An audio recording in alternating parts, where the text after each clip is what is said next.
Bonjour tout le monde. Aujourd'hui, je vais parler sur la sémantique de la logique propositionnelle. Ok, la sémantique. La sémantique de la logique propositionnelle. La sémantique de la logique proportionnelle signifie le sens ou bien le sens, on dit le sens, ou bien la valeur de vérité. La valeur de vérité d'une formule propositionnelle.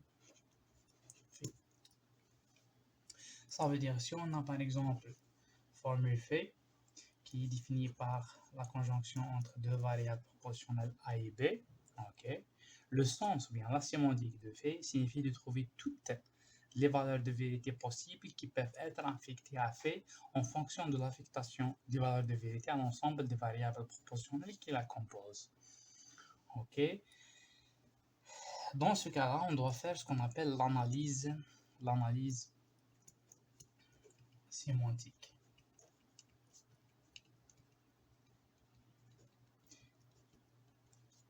On peut la faire par deux manières ou bien deux méthodes, soit définir la table de vérité,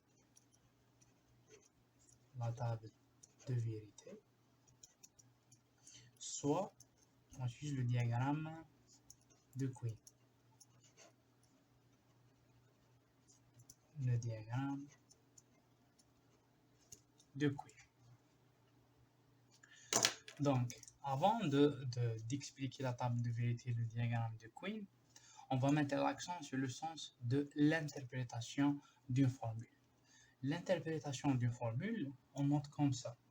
L'interprétation de fait par la fonction de valuation, plus précisément est une application. On va voir pourquoi on dit application. Donc l'interprétation de fait par l'application V. Ok, ça signifie quoi? Je vais écrire ça, c'est le résultat de l'interprétation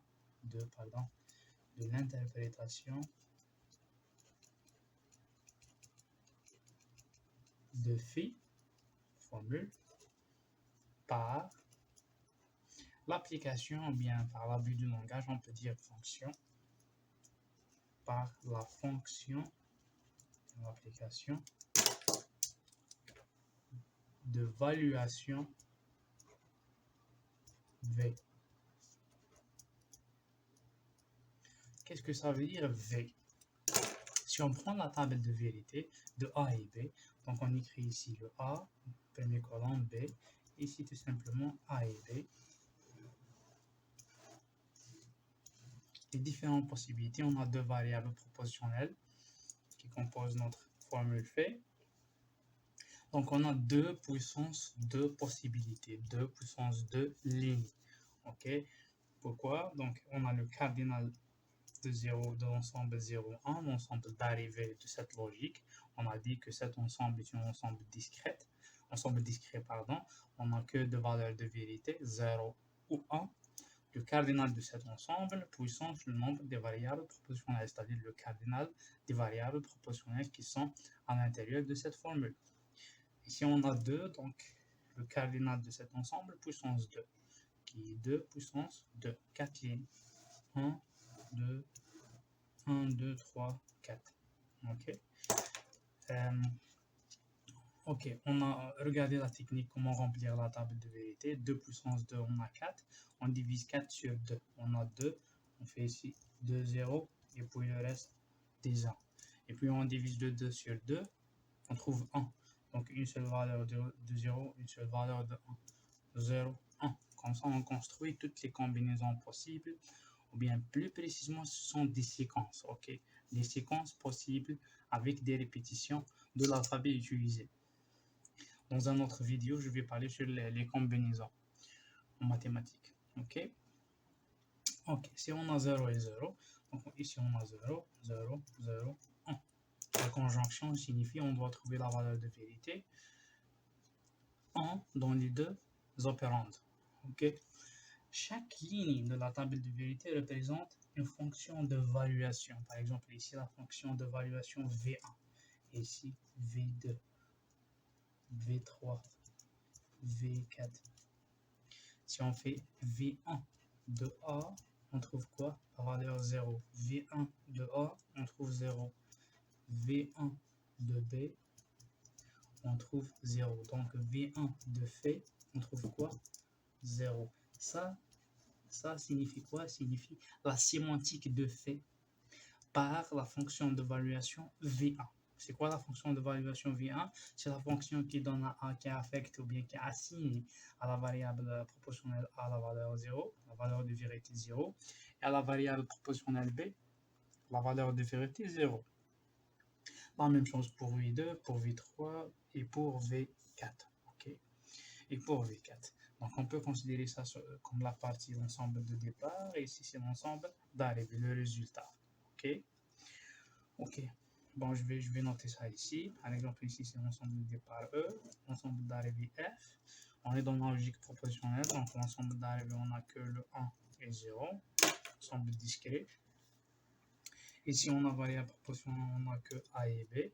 Si on prend le V1, l'application V1, donc le A prend la valeur 0 et le B prend la valeur 0. Ça, c'est le V1. Si on prend le V2, l'application V2, parenthèse application, parce que tout simplement, on a quoi? Parce que tout simplement, on a le domaine de définition de cette fonction égale l'ensemble de départ. Le domaine de définition de cette fonction est égal au domaine de départ, c'est pour ça qu'on dit application.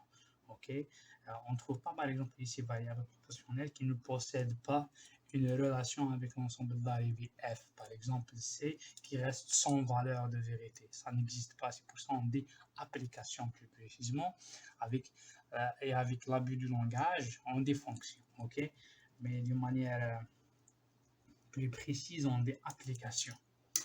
Ok. Ok. Donc, ça, c'est le sens général de la table de vérité. On va faire la même chose avec une autre formule qui est un peu compliquée.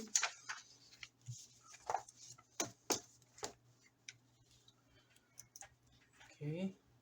Par exemple, bon, on fait, je sais pas, fait égal, par exemple, A implique B ou C. Dans ce cas-là, on met ici A, B, C. Ici notre formule qui est A implique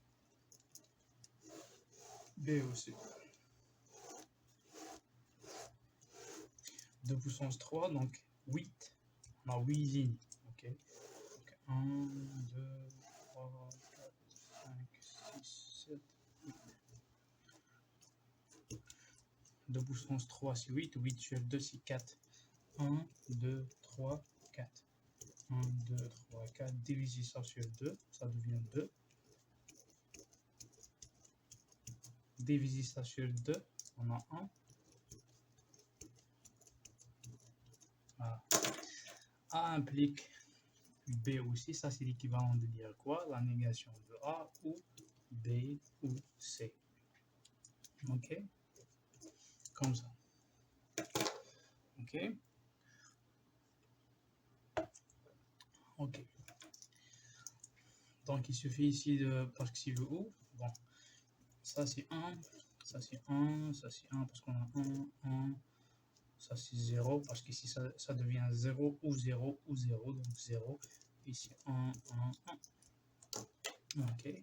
Donc combien de fonctions d'évaluation on a ici? On a 8 fonctions d'évaluation, V1 jusqu'à V8. Ok. Donc si on a 100 variables proportionnelles, donc on va construire une table de vérité qui contient quoi? Qui contient 2 puissance 100 lignes.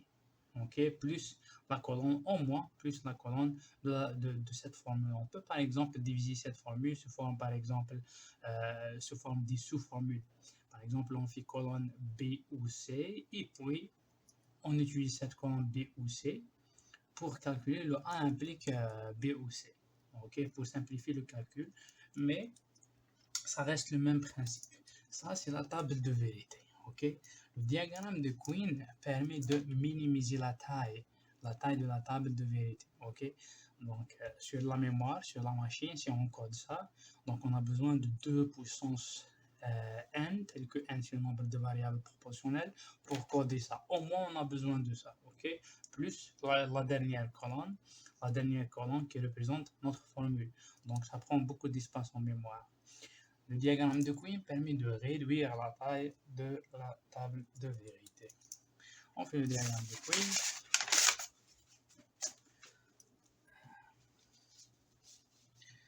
Diagramme de Queen.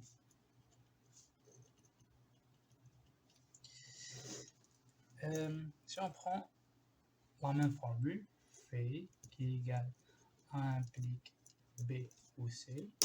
Dans la vidéo précédente, on a parlé sur la priorité, donc la disjonction est plus prioritaire par rapport à l'implication. Donc ça, c'est l'équivalent de dire A implique, c'est pas la peine de répéter ces choses-là, comme ça. Donc, avec le diagramme de Queen, la première étape de l'algorithme, on va choisir une variable proportionnelle de manière aléatoire. Par exemple, on choisit le B. Okay. Le B peut prendre la valeur 0, peut prendre la valeur 1. Ok. Ma méthode personnelle, moi j'utilise, je mets toujours les 0 à gauche, les 1 à droite. Vous pouvez utiliser une autre manière, mais moi j'utilise cette manière. Ok. Je mets ici le 0, ici le 1. Si le B égale 0, alors on va réécrire cette formule avec l'affectation de 0 à B. Donc ici on trouve quoi? On trouve A implique 0 ou C. 0 aussi signifie quoi? 0 valeur de vérité ou C, c'est variable proportionnelle. Signifie quoi? Signifie que la valeur de vérité de 0 ou C est égale à la valeur de vérité de C. Si le C égale à 1, ici on trouve 1 dans cette partie. Si le C égale 0, donc dans cette partie on a 0. Donc on peut réécrire cette formule de cette manière. A implique le C. Ok? A implique le C. Maintenant, on va faire un autre branchement. On choisit soit le A, soit le C. Par exemple, on va choisir le C. La valeur de C, si le C égale 0 ici, ou bien C égale 1 ici. Si le C égale 0 ici, donc on a quoi? On a A qui implique le 0. Donc si c'est la négation de A bar ou C. Donc la valeur, ou 0, pardon. A bar ou 0. Donc cette partie, la valeur de vérité de cette partie égale la valeur de vérité de A. Ok, donc on met ici A, si le A0, si le A0, alors ici on va trouver le 1 en valeur de vérité. Pourquoi? Parce qu'ici on va trouver quoi? 0 qui implique 0. Donc 1 ou 0, c'est 1. Et ici 1 implique 0, donc c'est 0 ou 0, c'est 0.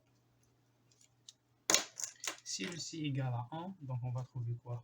A qui implique le 1. Donc si la négation de A ou 1, c'est toujours vrai, directement on écrit 1. Dans l'autre côté, on a terminé avec cette branchement ici. Dans l'autre côté, si le B égale à 1, si le B égale à 1, donc A implique le 1 ou le C.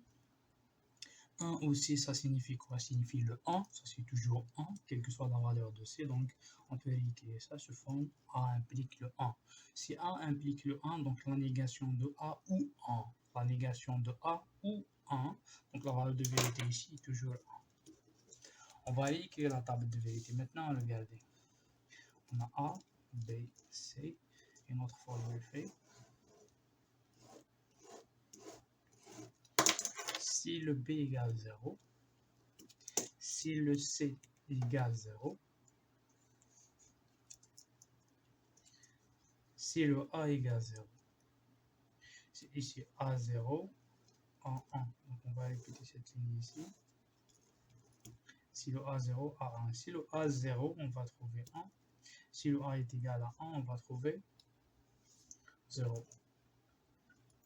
Maintenant, si on a B égale 0, ici égale 1, B égale 0, ici égale 1. B égale 0, C égale 1, on va trouver directement ici valeur de vérité 1. On remplit ça par quel que soit, pour dire quelle que soit la valeur affectée à soit 0, soit 1, c'est ça le important, ou bien c'est ça qui a un impact sur la valeur de vérité, c'est pas ça. Ok? Si on a b égale à 1, alors la valeur de v est ici 1. Donc on met ici quel que soit. Et on a terminé. Donc au lieu de coder 2 puissance 3 lignes, on code la moitié ici. Ok, donc ça c'est plus optimal en termes d'utilisation de la mémoire. Ok, ça c'est le diagramme. Ça c'est le diagramme de Queen. Ok, donc maintenant on va parler sur les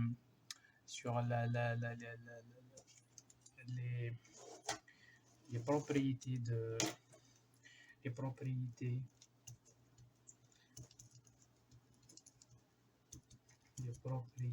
la sémantique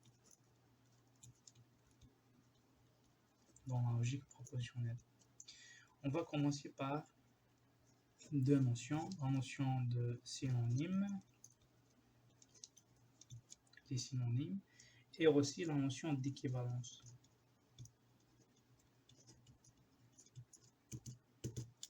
Ok.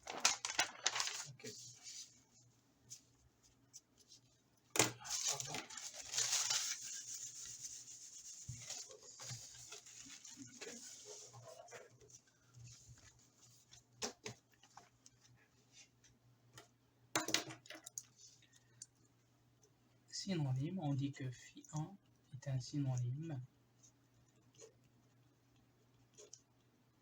de phi2. Ça c'est équivalent de dire, quoi? De dire quelle que soit la fonction de valuation v, le résultat de l'application de cette fonction sur phi1, donc l'application de v sur phi1 ne donne le même résultat de l'application de v sur phi2. Ok, quelle que soit la fonction de valuation qui est applicable sur phi1, on va trouver la même valeur de vérité par l'application de v sur phi2. Dans ce cas-là, on dit que phi1 et phi2 ce sont des synonymes. Okay? Dans ce cas-là, on va dire que ces deux formules, ce sont des synonymes. Par exemple, si on prend mon exemple, si phi1 par exemple, phi1 égale par exemple A, A est la négation de A. Et phi2 est égal B et la négation de B. Regardez, ici on n'a pas la même alphabet utilisé, les mêmes variables proportionnelles. Ici on n'a pas de B, ici on n'a pas de A. Si on affecte la valeur 0 ou bien 1 dans les deux sens ici, dans phi1 ou bien phi2, toujours ici on va trouver des zéros. Ok, dans les deux sens ici c'est 0, si A est égal à 1, donc l'autre partie est égale à 0, la conjonction entre les deux nous donne 0. Ici la même chose, quelle que soit la valeur affectée à B, on va trouver toujours 0. Dans ce cas-là, malgré on a une différence entre les variables proportionnelles utilisées dans les deux formules, mais on dit que phi1 est un synonyme de phi2. Okay. On dit que phi1 est un synonyme de phi2. Ok. Par exemple, si on fait comme ça, si on fait autre exemple, on a phi1 et ici phi2. Par exemple, ici on a A,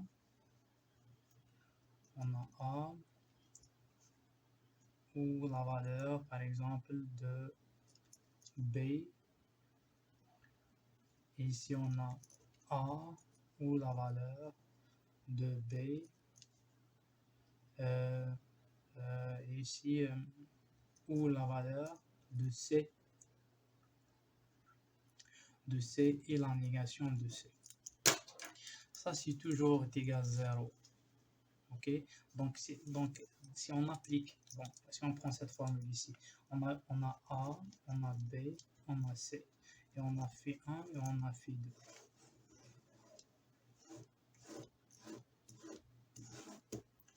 Ok, 3, 4, 5, 6. 7, 8.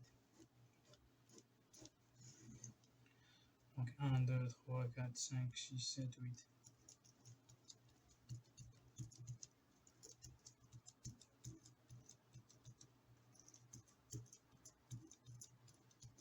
Okay.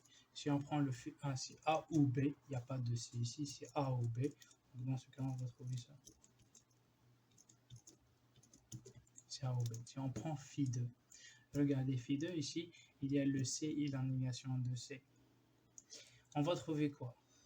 Ici, si on fait A ou B, c'est 0. C et la négation de C, 0 et le 1 nous donne 0. Donc ici, il n'y a pas, cette partie n'a pas d'impact sur le phi2. Donc on va trouver ça. Regardez ici, ces deux colonnes.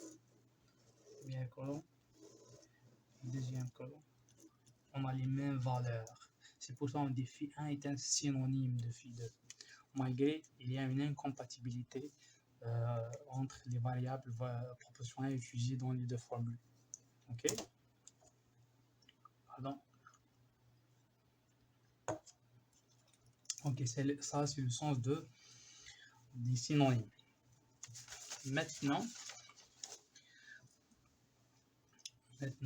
on va parler sur l'équivalence, qui ajoute une autre propriété à la notion des synonymes. Donc, l'équivalence entre deux formules. Donc, on dit phi1 est équivalent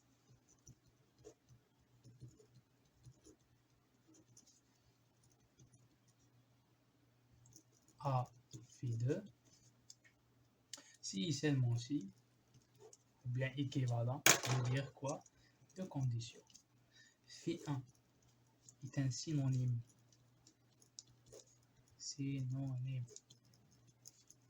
de phi2. Donc, quelle que soit la valeur d'évaluation qui est appliquée, l'application ou bien l'interprétation de phi1 par v égale l'interprétation de phi2 par v. Ok. Ici, la condition supplémentaire est, pour parler sur l'équivalence, la condition supplémentaire ici est quoi? Phi1 et phi2 utilisent les mêmes variables proportionnelles. Phi1 et phi2 utilisent les mêmes variables propositionnelles. Ça veut dire, si on prend cet exemple, phi1 et phi2, deuxième exemple, cet exemple, phi1 et phi2 ont la même colonne dans la table de vérité, ont la même sémantique, mais ils ne sont pas des formules équivalentes entre eux. Pourquoi? Parce qu'ici, le phi1 possède le A ou B, le phi2, c'est vrai, possède A ou B, donc l'intersection entre eux, A et B, mais il y a le C. Phi1 et phi2 doivent utiliser les mêmes variables propositionnelles. Ok? Sinon, il n'y a pas de notion d'équivalence. Ok? Ok. Bon. Maintenant, on va parler sur une chose importante qui est très utilisée dans les langages qui implémentent la logique propositionnelle, comme USMV, comme SAT Resolvers, la famille des SAT Resolvers, comme les Alloy. On parle sur la forme normale, okay? La forme normale propositionnelle. La forme normale propositionnelle. Qu'est-ce que ça veut dire la forme normale proportionnelle? Je dois mettre l'accent sur un ensemble des termes ou bien sur un ensemble des mots techniques. On dit atome. Atome, ça veut dire quoi? Ça veut dire variable propositionnelle. Variable propositionnelle. Ça, c'est l'atome. A, variable proportionnelle. B, variable proportionnelle. La négation de A n'est pas un atome. Ici, on a un opérateur. Ok? Donc, tout simplement, variable proportionnelle. 1, 2, littéral. Littéral. Littéral, ça veut dire quoi? Ça veut dire atome, donc variable proportionnelle, ou bien la négation d'un atome. Donc ici on trouve quoi? A, négation de A. B, négation de B. Ce sont des littéraux. Ok?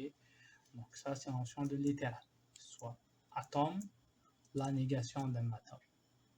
Ok? Troisième propriété, c'est la conjonction. Ça c'est important. La conjonction élémentaire. C'est pas conjonction seulement, conjonction élémentaire. Ça veut dire quoi?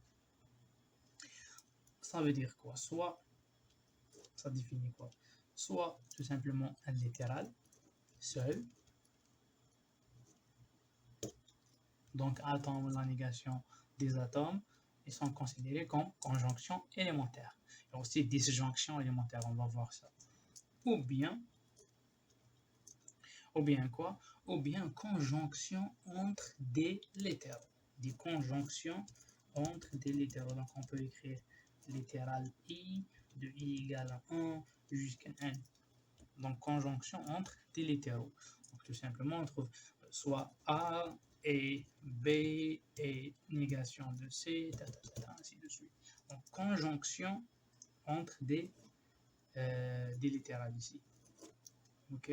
Qui peut être soit atome, soit la négation d'un atome. OK? Donc, ça, c'est la conjonction élémentaire. Maintenant, disjonction élémentaire.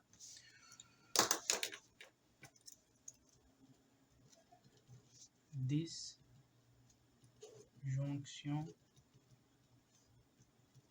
élémentaire. Disjonction élémentaire, ça veut dire quoi? Soit un littéral seul.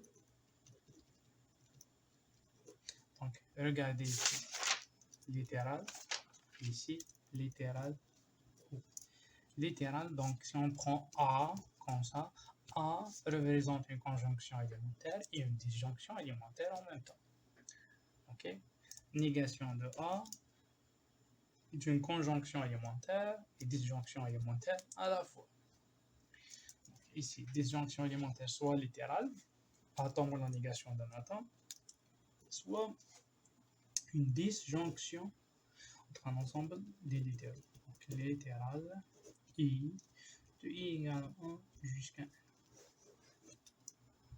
Donc, on peut trouver ici le A, ou la négation de B, ou la négation de C, ainsi de suite. Disjonction entre un ensemble des littéraux.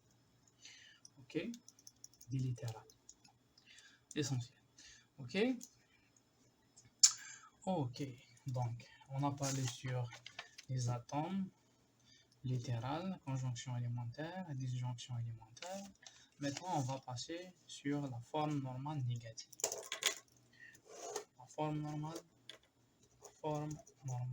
négative. En anglais, c'est la même chose, juste dans l'autre sens, NNF. Negative normal format. Ok? Donc, la forme normale négative. La forme normale négative. Ici, ça veut dire quoi? Ça veut dire, on dit qu'une formule phi est en FNN si seulement si on trouve quoi? On trouve que les connecteurs de la négation, la conjonction et la disjonction. Ok? On trouve que ça. Il n'y a pas autre connecteur. Donc on ne trouve pas, par exemple, le connecteur de l'implication, le connecteur de l'équivalence. Il n'y a pas d'implication, il n'y a pas d'équivalence. Si on trouve par exemple le A implique le B, ça c'est notre fait, notre formule. Dans ce cas-là, on doit transformer ça sous forme de quoi? Sous forme de négation de A ou B. Donc, il y a la négation, il y a le connecteur de la disjonction. On n'a pas d'implication. Si on a par exemple fait, qui est défini comme ça, A est équivalent de B, donc on doit transformer ça sous forme de quoi? Sous forme de A implique B et B implique A. Et puis on doit transformer ça sous forme de quoi? La négation de A ou B, conjonction avec quoi? La négation de B ou E ou A. Ok?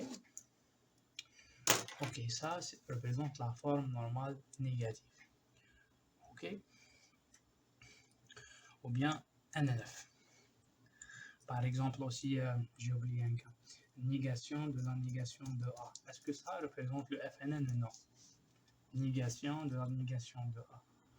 C'est vrai, on n'a que les connecteurs de négation. C'est vrai qu'on a que les connecteurs de la négation ici, mais la négation de tout ça, ça ne représente pas un littéral. Ici, on n'utilise que les littéraux. Soit A, soit négation de A. On ne trouve pas la négation de A. Ici, on doit le transformer sous forme de A directement. L'application de la négation sur la négation. Ok, loi de Morgan. Ok. Ok, la forme normale négative, c'est bon.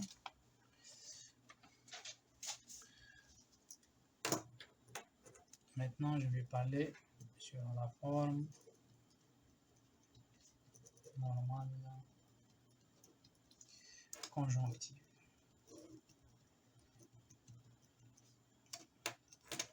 Comme ça, forme normale conjonctive. Ou bien en anglais, c'est CNF. CNF. Conjunctive Normal Form. Ok. La forme normale conjonctive consiste à écrire les formules sous une forme particulière. Cette forme consiste à faire quoi? Il faut que le fait est en FNN. La première condition. Forme normale négative. Donc, on n'utilise que la négation, la conjonction et la disjonction. Il n'y a pas d'implication, il n'y a pas d'équivalence. Deuxième condition. Regarde, la forme normale conjonctive est une conjonction entre des disjonctions élémentaires. Conjonction entre des disjonctions élémentaires. Conjonction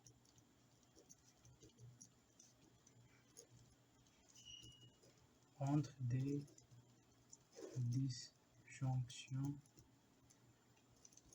élémentaires. Conjonction entre quoi? Entre des disjonctions élémentaires. Donc ici on trouve des disjonctions. Donc ici on trouve des variables proportionnelles. Variable bien la négation, variable proportionnelle littérale. Ici.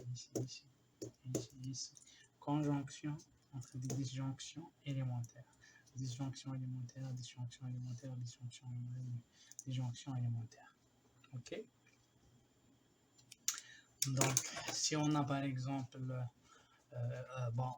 pour trouver cette format, donc bien sûr, il faut trouver le FNN. Donc, si on a l'implication bien l'équivalence, on doit transformer ça sous forme de négation et de conjonction et disjonction. Et si on a par exemple, une disjonction entre des conjonctions, donc on doit appliquer la distribution de la disjonction sur la conjonction.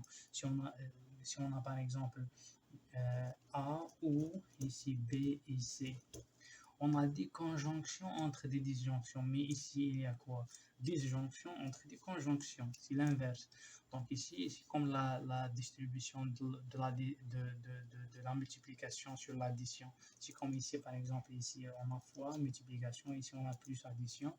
On applique la distribution, ce qu'on appelle les lois de Morgan. Donc ici, ça devient quoi? A ou, opération de multiplication, A ou B. Donc ça, on doit voir A ou B et A ou C. Donc on a trouvé quoi? Conjonction entre des disjonctions. Ok, comme ça on trouve cette format CNF. Il y a plusieurs logiciels qui implémentent cette théorie de logique.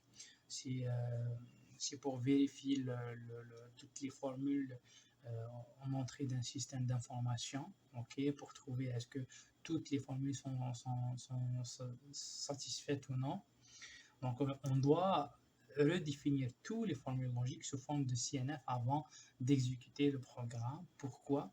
Parce que à l'intérieur, par exemple, de processeurs et tout, on n'a pas des circuits qui permettent de calculer l'implication et l'équivalence. On a des circuits pour la disjonction, pour la conjonction, pour la négation, mais il n'y a pas des circuits pour l'implication et pour l'équivalence. Donc, pour simplifier la tâche, on doit définir cette format, le CNF.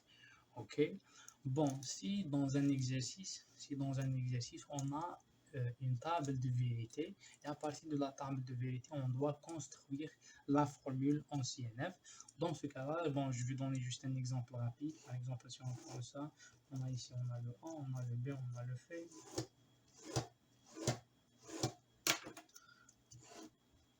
1, 2, 3, 4, 5, 6, 7, 8. Donc,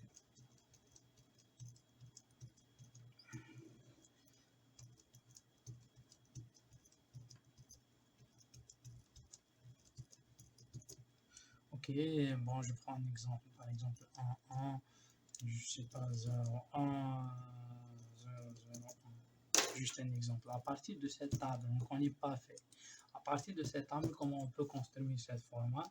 Regardez la technique. On doit repérer les interprétations. On trouve ici des zéros. Repérer les zéros. Ok, repérer les zéros. Et puis dans chaque ligne ici, donc on a 1, 2, 3. Par exemple, la ligne 1 devient quoi? Ici, on a A, 0, B, 1, C, 1. On écrit quoi? Regardez bien. On écrit A. Où il y a le 0, on écrit la même variable proportionnelle. Il y a le 1, on fait la négation. Disjonction, négation de B. Disjonction, on a le 1, négation de C. Donc regardez. Le A signifie quoi? 0. Négation de A signifie quoi? Signifie 1. Ok? Donc c'est ça le langage. On écrit ça. Ça c'est pour le 1. On fait tout ça. Conjonction et. Notre deuxième formule. Ici on écrit quoi? On a le A, donc négation de A. Ok? Disjonction. Avec quoi? Avec le B. Disjonction avec négation de C. Conjonction. Troisième formule. Ici, on a le A, 1. Donc ici, on fait négation de A ou négation de B ou le C. Donc, notre formule fait, c'est ça, c'est la conjonction entre ces trois éléments. Ça, c'est le fait. Ok, ça, c'est la technique de construction de cette forme normale conjonctive à partir d'une table de vérité qui existe sans connaître la structure de fait. Ok, on va parler sur la deuxième forme normale. Pardon, c'est la troisième. La forme normale disjonctive. La forme normale disjonctive, donc le fait doit être en FNL. On n'utilise que la négation, la conjonction et la disjonction, première condition. Et la deuxième condition ici, est une disjonction entre des conjonctions élémentaires. Disjonction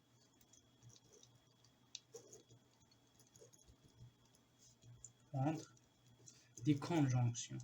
C'est l'inverse de la forme normale conjonctive. Ici, FND. Entre des conjonctions élémentaires.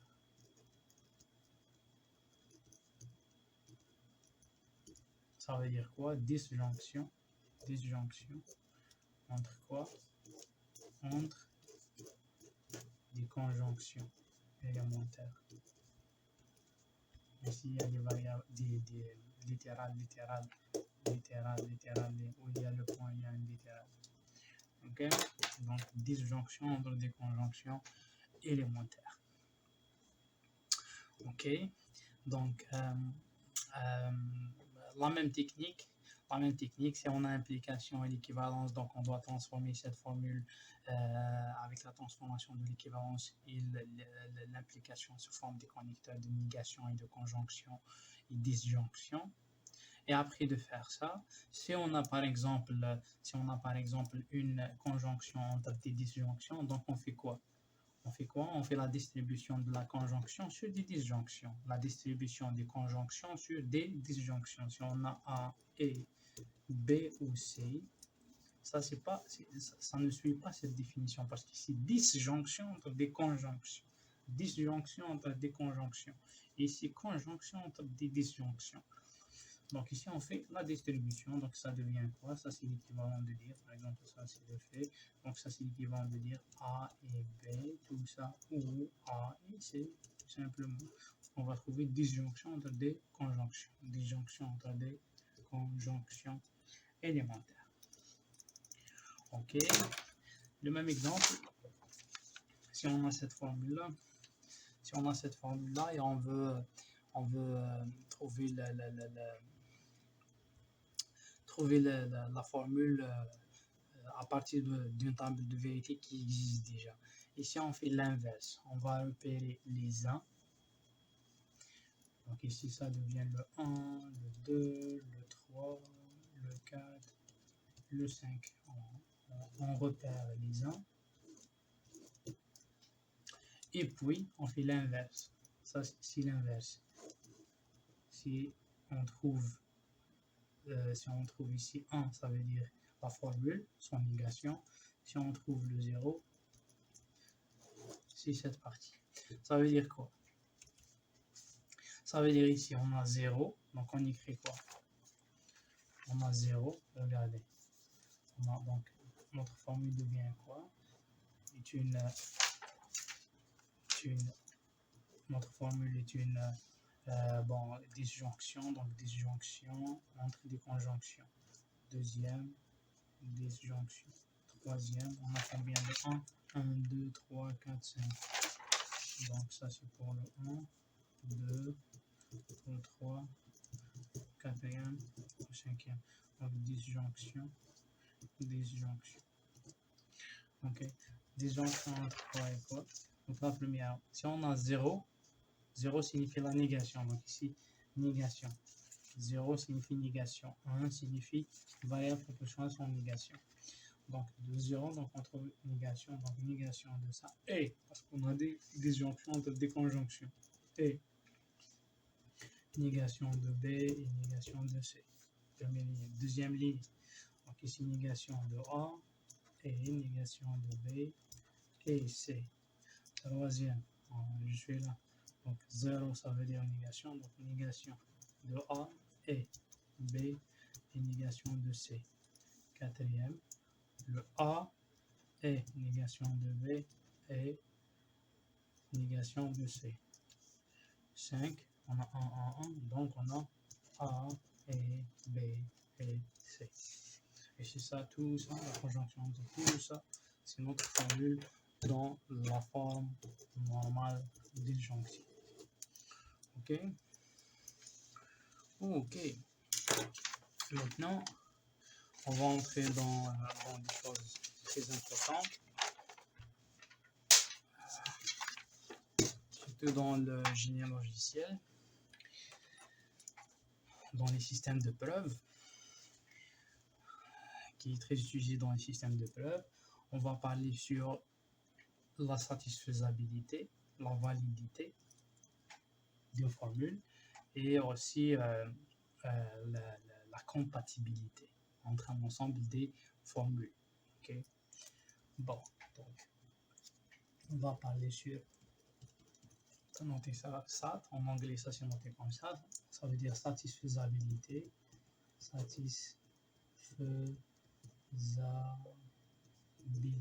la satisfaisabilité des formules, et puis la validité, formule valide, non valide, validité des formules, satisfaisabilité, validité, et aussi on a la notion de compatibilité, la compatibilité Et puis, on va parler sur la conséquence logique. La conséquence logique. On montre comme ça la conséquence logique. La notation AGB qui est comme ça. Ok. Bon, il y a une chose qui est utilisée dans toutes ces notions qui est le modèle. Le modèle, tout simplement, bon, je vais prendre par exemple ici, le modèle signifie quoi? Si on a dit, ça est une fonction de valuation V1, V2 jusqu'à V8 ici. La fonction de valuation qui nous ramène à trouver 1 comme valeur de vérité d'une formule s'appelle modèle. Okay? Le modèle, c'est la configuration qui nous permet de trouver un sens vrai de notre formule. C'est ça le modèle, tout simplement. Donc, le modèle, donc, le modèle est une, bon, je sais pas, on définit comme ça, donc, est une fonction de valuation V telle que l'évaluation de fait par V est égale 1. Donc, l'évaluation de fait par V nous donne 1. Donc, on dit V est un modèle. C'est un modèle de fait. Ça, c'est l'équivalent de dire l'interprétation de fait par V nous donne 1. L'interprétation de fait par V nous donne 1. OK. Et la notation algébrique qui est comme ça. On montre V comme ça. Comme ça. De fait. Ok, V est un modèle de fait. V est un modèle de fait. C'est ça la notation de modèle. Ok, ok. Maintenant, on peut commencer la définition de la satisfaisabilité, la validité, la compatibilité et la conséquence logique.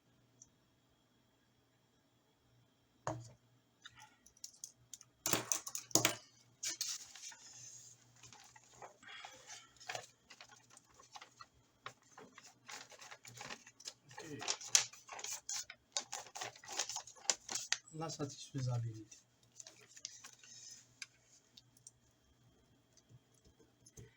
La satisfaisabilité. On dit que formule fait est satisfaite. Ça, c'est l'équivalent de dire quoi? Il existe en moi une fonction de valuation V telle que l'évaluation de fait par V me donne 1. Ça veut dire dans la table de vérité, on trouve en moi une ligne telle que la valeur de fait est égale à 1. Ok, c'est ça le sens de la satisfaisabilité. Ok, donc en génie logiciel, ça veut dire quoi? Ça veut dire qu'il existe une configuration des composants de notre système qui nous donne un fonctionnement satisfaisable. Ok, ça c'est le sens de ça en génie logiciel. Ok, l'inverse fait n'est pas SAT. Ça c'est l'équivalent de quoi? C'est la négation de ça. La négation de quantificateur existentiel, c'est quantificateur universel. Quel que soit V, par contre, l'évaluation de fait par V nous donne 0. C'est-à-dire toutes les lignes dans la table de vérité possèdent une valeur de vérité 0 comme valeur de fait, valeur finale. Ici, on trouve que, par exemple ici, si on trouve que des zéros. Ok, c'est ça le sens de cette notation. Ok, et ça en logique s'appelle aussi, si je me souviens, c'est antilogie ou bien contradiction. Contradiction, on a toujours 0, toujours fausse. Ok, ça c'est la satisfaisabilité. Maintenant, la validité.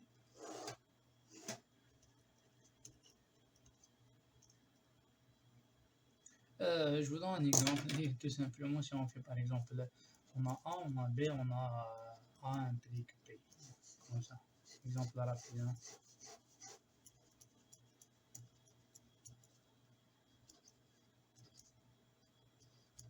Okay. Donc, si on a ça, donc c'est par cette définition, A implique B. Et on SAT parce qu'au moins on a cette ligne, on a cette ligne, on a cette ligne. On a des ans. Donc, il existe au moins. Ok. Maintenant, la validité.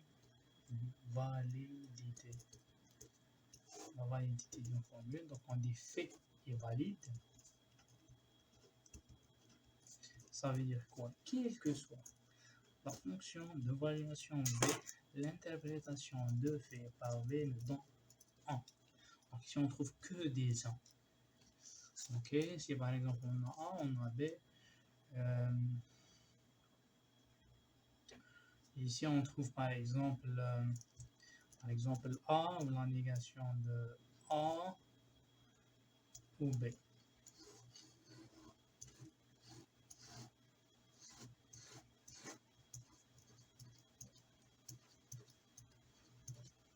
Donc, ici, on va trouver que des 1 parce qu'on a A ou la négation de A. Donc, si le A 0, l'autre, la négation de A, c'est 1. Si le A est 1, donc l'autre ici est 0. Ça représente une formule valide. Ok, on a toujours des valeurs égales à 1. Donc, fait n'est pas l'inverse. Fait n'est pas contraire, n'est pas valide. Ça, c'est l'équivalent de dire la négation de ça. Donc, il existe V, la négation de ça, tel que l'évaluation de fait par V égale 0. Donc, il existe au moins une ligne dans la table de vérité telle que, ici on trouve 0. Au moins une ligne. Ok, donc valide. Ici, je dois mettre l'accent sur une chose importante. Regardez. Cette définition de satisfaisabilité, si on regarde cette définition algébrique, il existe V telle que la définition de fait, l'interprétation de fait par V est égale à 1. Cette définition est inclue dans cette définition. Parce qu'ici, on a dit au moins il existe une fonction de variation telle que ça, l'évaluation de ça est égale à 1. Ici, on a une formule qui est valide, donc on a au moins, parce qu'on a ici toutes les lignes sont considérées comme vraies, donc il y a au moins ligne qui est égale à 1. Donc cette définition est inclue dans cette définition. C'est pour cette raison, on doit dire soit formule fait est valide, pour éviter l'ambiguïté, soit on dit fait et SAT, mais regardez bien, et non valide, pour éviter le chevauchement de définition. Parce que SAT est un cas particulier, est un sous-cas de fait et valide. Donc, fait et SAT et non valide, ça veut dire quoi? Ça veut dire, dans la table de vérité, dans le dernier colonne de fait, on va trouver des valeurs des 1, il y a au moins des 0 aussi. C'est pas toutes les valeurs disons. Il y a le 0 aussi. Ça, c'est le sens de la deuxième définition. Ok? Dans la deuxième catégorie, entre parenthèses. Donc, fait est valide, fait et SAT est non valide. Et troisièmement, on dit fait et non SAT. Non SAT, ça veut dire ontologie. Contradiction.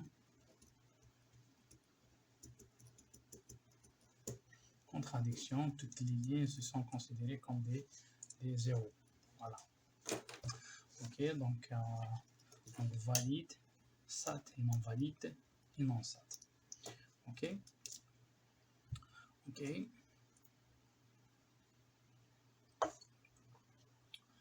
Maintenant, on va parler sur...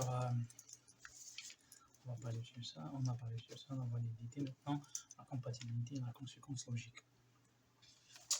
La compatibilité, regardez.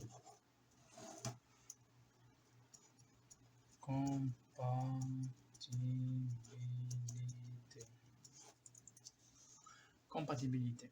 Si on suppose qu'on a un ensemble constant qui contient un ensemble des formules phi 1, phi 2, jusqu'à phi de n, un ensemble des formules. Ok. On dit que ces formules sont compatibles entre eux parce qu'en réalité, ces formules, ce sont la modélisation des cas réels, par exemple, dans des composantes logicielles, ou bien des composantes de la machine, ou je ne sais pas l'essentiel. Ici est une modélisation des composantes de système sous forme des formules logiques, et on met tout ça dans la même moule. Ok, dans la même moule. Est-ce que tout ça ne contient pas des contradictions? Est-ce que tout ça est ça ou non? C'est ça la question qui se pose ici. Ok, donc on a ensemble phi 1 jusqu'à phi de n. On dit que cet ensemble est compatible. On dit que cet ensemble est compatible si et seulement si il existe, regardez bien, il existe V, fonction de valuation V, quel que soit. Ça veut dire ici, si on prend, il existe V pour tous les formules qui sont ici. Quel que soit phi de i fait partie de cet ensemble, on trouve quoi? La fonction de valuation de phi de i par V nous donne 1. C'est-à-dire on trouve une seule valuation telle que l'application de cette valuation sur chaque formule qui compose notre système, entre parenthèses, qui compose notre système, nous donne une valeur de vérité vraie, true. Ok? Ok, ça veut dire que V est SAT pour chaque élément. Voilà, c'est ça la compatibilité. Ok? Si on peut définir ça en fonction de SAT, ça veut dire quoi? Ça veut dire il existe V tel que quoi? Tel que phi 1 et phi 2 et phi de n, l'évaluation de la conjonction entre tous les éléments qui sont là par V nous donne 1. Ça, c'est l'équivalent de la définition de SAT en fonction de la définition de compatibilité. Ok, c'est le SAT sur la conjonction entre toutes les formules qui sont dans la même moule, qui représente le système entier. Ok, ça c'est important.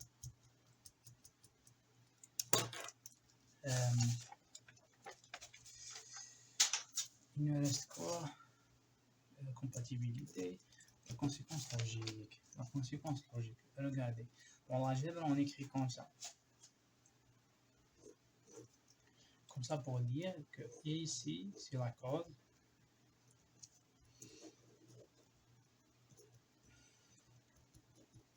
Et ici, c'est la conséquence.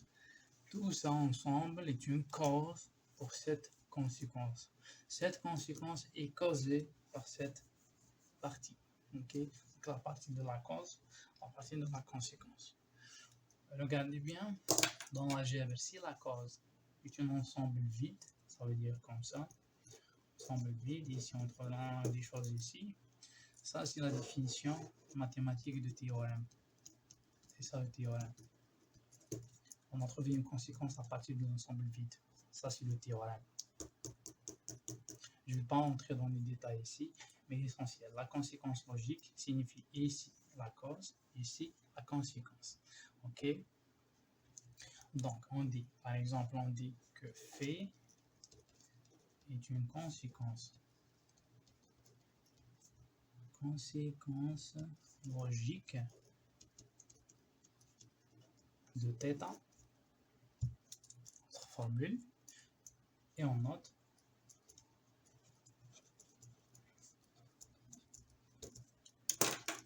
comme ça. Phi est une conséquence logique de θ, donc θ comme ça, phi comme ça. La conséquence, la cause. Ok? Ça veut dire quoi? Ça veut dire tous les modèles. Regardez bien, tous les modèles de θ sont des modèles de fait. Tous les modèles de θ sont des modèles de fait. Bon, on va écrire ça comme ça. Donc, on a θ, une cause pour fait. Ça, c'est l'équivalent de dire quoi? De dire, quelle que soit la fonction d'évaluation qui est applicable sur le θ, ça veut dire ici, si on fait θ, v dans 1, ça implique quoi? L'application de v sur fait nous donne aussi le 1. Ça, c'est la portée de quel que soit sur toute cette partie. Ok? Ou bien, donc comme conséquence, on peut écrire quoi? Quelle que soit la fonction d'évaluation v, θ implique le fait, l'application de v sur tout ça nous donne 1. Donc, autrement, qu'est-ce que ça veut dire ça? Si on a par exemple dans cette partie, on a phi 1, phi 2, phi 3, phi 4 par exemple, tout ça, tout cet ensemble ici, tout cet ensemble, c'est une cause de phi 5. Ça veut dire quoi? Ça veut dire phi 1 et phi 2 et phi 3. Regardez ici. L'implication, ok. Donc, phi 2, phi 3 et phi 4. Tout ça implique phi 5 est une tautologie. Est une tautologie. Tautologie, ça veut dire toujours vrai. Toujours vrai. Ok, ou bien plus généralement, si on a ici, on a phi de 1, virgule, phi de 2 jusqu'à phi de n, ensemble de la cause, donc phi de n plus 1 par exemple, ou bien phi de m, ok, phi de m. Donc la conjonction, ça c'est équivalent de dire, la conjonction entre les phi de i est égale à 1 jusqu'à n implique phi de m, tout ça est une tautologie. Tout ça est toujours vrai, quelle que soit la fonction d'évaluation qui s'applique sur cette formule, on trouve toujours le vrai. C'est une tautologie. Ok? C'est une tautologie. Ok? Donc, on résume la définition. Donc, si on a θ, la cause de fait, ça c'est équivalent de dire, comme résumé, θ implique fait et valide. Tout simplement. Donc, pour prouver cette conséquence logique, donc, il suffit de prouver ça, que l'implication entre faits, bien sûr, si on a ici plusieurs formules, on fait la conjonction entre eux, la présence de toutes les formules en même temps implique fait et valide. Valide, tautologie, quelle que soit la fonction v, θ implique fait, toujours vrai. Ok. Par exemple, si on a A, si on a B, un exemple A et B, ici, je ne sais pas, on fait par exemple A ou B. Ok, ça c'est phi 1, ça représente phi 1, ça représente phi 2, et on fait ici phi 1 implique phi 2. Hein, comme ça.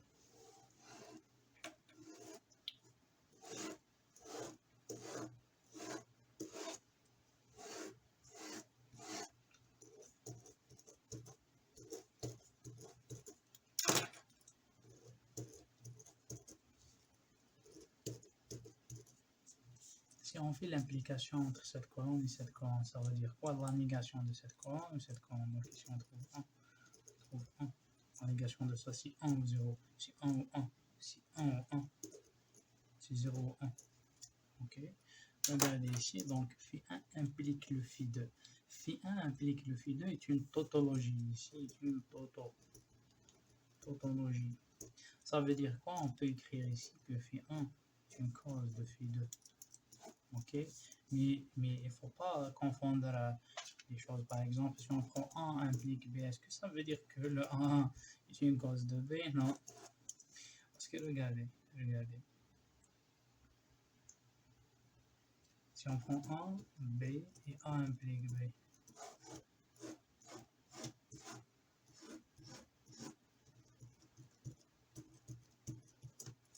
Et A implique B. Voilà. Est-ce que A implique B est une tautologie? Non. Et pas une tautologie, parce qu'on a le 0 ici. Ok. Ok. Donc voilà. Donc pour les gens qui étudient le génie logiciel, je pense que ces définitions qu'on a fait sont suffisantes pour faire le système de preuve. Système de preuve, ça veut dire comment on peut prouver la satisfaisabilité, la validité, la compatibilité, les conséquences logiques. Si on a un système qui contient, bon, ok, si on a par exemple des formules phi1, phi2, je sais pas, jusqu'à phi de n, le nombre des formules, par exemple, on a 10. Peut-être un bon mathématicien peut faire un système de preuve sur une feuille comme ça, pour prouver des conséquences, la satisfaisabilité, la validité, ainsi de suite. Mais en pratique, on a un grand nombre de propositions, des propositions, bien des formules logiques qui se trouvent dans un seul système, bien dans le même système. Donc, pour prouver la satisfaisabilité, la validité, la compatibilité du système, les conséquences logiques qui sont à l'intérieur du système, on ne peut pas faire ça sur papier comme ça. On a besoin des logiciels qui permettent de faire ça, qui permettent de nous donner un résultat pour chaque propriété importante ici. Ok, c'est pour cette raison il y a le langage, par exemple, les différents langages utilisés dans la famille des SAT Resolvers. Il y a plusieurs types, plusieurs manières, plusieurs stratégies. Je ne vais pas entrer dans les détails. Il y a NUSMV et il y a les autres. Ok, NUSMV, il y a les autres. Donc c'est ça. Ok. Et see you in the next video.